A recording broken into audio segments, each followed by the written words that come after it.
Korean style short ribs.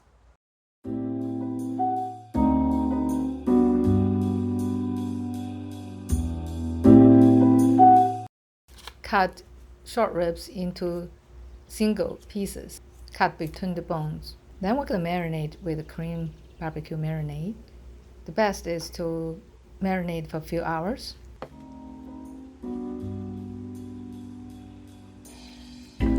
Now we just add a little bit of oil into a pan. We're going to pan sear first. Cook both sides about a minute or minute and a half until golden brown. Red onions, peppers, and we're going to stir fry a little bit. Add a little bit of Korean barbecue. Stir. Don't cook too long. We want to keep it crunchy. Then we add back the beef. Stir. And we're done. Sprinkle some sesame seeds and some green onions. Beautiful dish and delicious.